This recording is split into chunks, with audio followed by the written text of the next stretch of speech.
Voy a hablar ahora de un tema polémico, la manipulación de los derechos humanos, es decir, la utilización abusiva del lenguaje en los derechos humanos.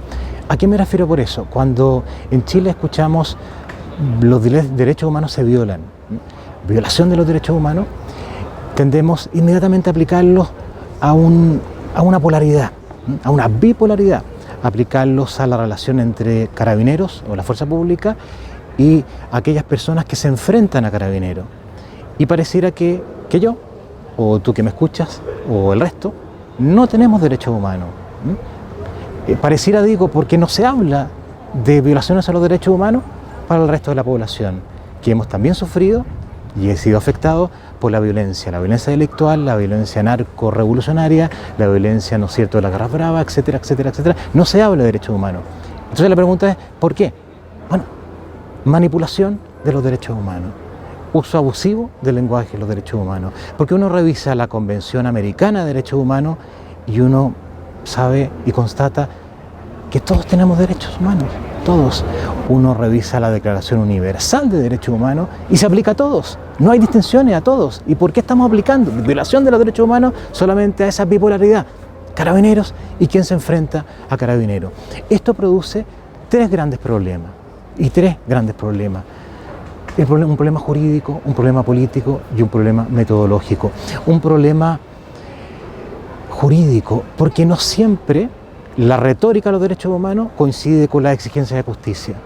A veces yo puedo utilizar el lenguaje de los derechos humanos para exigir injusticia. Un problema político, porque muchas veces el lenguaje de los derechos humanos es utilizado como un instrumento al servicio del poder real o del poder fáctico, para realizar planes de reingeniería social. Y un problema metodológico, que quizás es el más complicado, porque a veces el lenguaje de los derechos humanos, o en ese lenguaje, los derechos humanos dejan de ser un instrumento de protección de la persona y los bienes de todos, y pasa a ser una técnica de amalgama y de corrosión de las relaciones entre las personas y las cosas. ¿Cómo solucionamos esto de una manera rápida? Porque de una manera política y jurídica es mucho más lenta, exigiendo especificidad y precisión en el uso del lenguaje. Cuando alguien hable de violación de los derechos humanos, exijamos precisión. ¿Qué quiere decir con violación? Porque violación, ¿qué es lo que es? Es afectar los derechos humanos.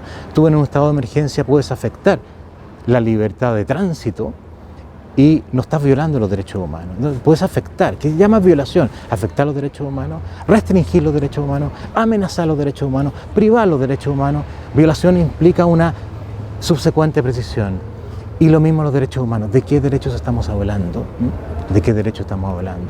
Cuando me dicen a mí el derecho a vivir en paz y los mismos titulares que evocan ese derecho a vivir en paz, después van y saquean el supermercado, dañan la propiedad pública o privada o amenazan el libre tránsito de las personas, con este baila, el que no baila no pasa, no se está hablando de un derecho humano, se está hablando, utilizando el derecho humano para dañar los derechos de las otras personas. Entonces, insisto, hay una manipulación ideológica de los derechos humanos. ¿Cómo se soluciona? Pidiendo precisión del lenguaje, porque es sustancialmente un problema lingüístico.